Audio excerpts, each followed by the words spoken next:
युवक होने का कोई भी संबंध शरीर की अवस्था से नहीं है। उम्र का भी युवा होने से कोई भी संबंध नहीं है।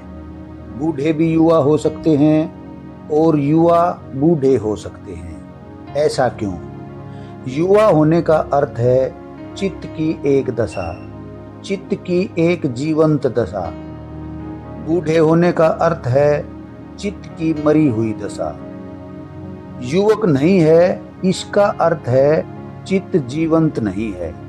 वह जो जीवन का उत्साह, वह जो जीवन का आनंद और जीवन का संगीत हमारी हृदय की वीणा पर होना चाहिए, वह नहीं है।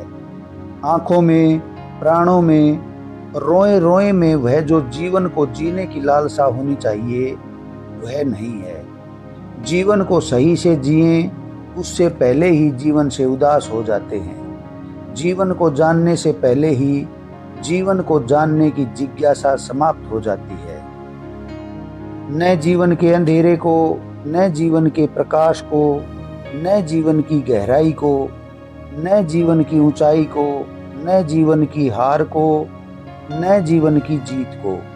कुछ भी जानने की जो ऊर्जा होनी चाहिए, वह युवक के पास नहीं है।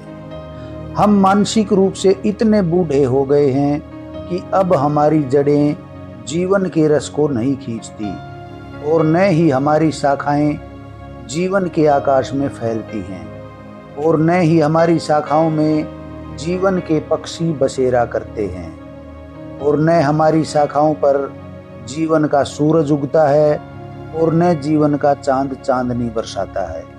सिर्फ धूल जमती जाती है, जड़ें सूखती जाती हैं, पत्ते कुम्हलाते जाते हैं, फूल पैदा नहीं होते, फल आते नहीं, केवल वृक्ष हैं। न उसमें पत्ते हैं, न फूल हैं, सूखी शाखाएं खड़ी रह गई हैं। जब युवक के संबंध में चर्चा हो तो यह समझना जरूरी है, युवक अगर शारीरिक अवस्था है तो युवक बहुत हैं, और अगर युवक कोई मानसिक दशा है तो युवक केवल नाम मात्र हैं। जिस देश के पास युवक होते हैं उस देश में इतनी गंदगी, इतनी सड़ांध, इतना सड़ा हुआ समाज जीवित नहीं रह सकता।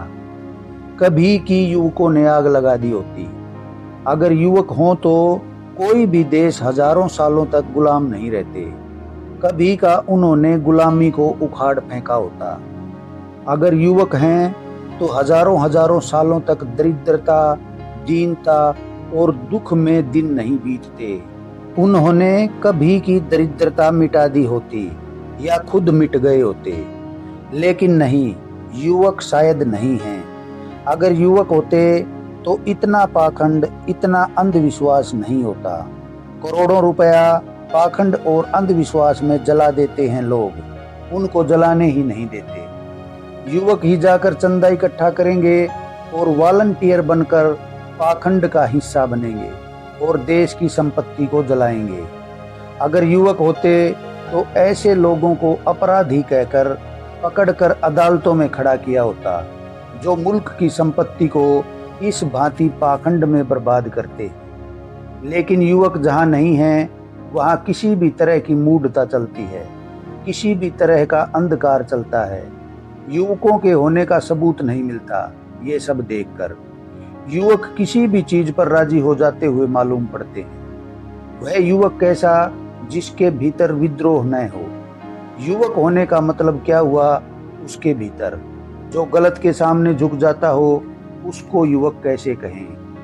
जो टूट जाता हो लेकिन झुकता न हो, जो मिट जाता हो लेकिन गलत को बर्दाश्त न करता हो, वैसी चेतना का नाम ही युवक होना है। वैसी आत्मा विद्रोही की जो झुकना नहीं जानती, टूटना जानती है, जो बदलना चाहती है, जो जिंदगी को नई दिशाओं में, नए आयामों में ले जाना चाहती है, जो जिंदगी में परिवर्तन करना चाहती है। क्रांति की यह आकांक्षा ही युवा होने का लक्षण है। विचार कीजिएगा।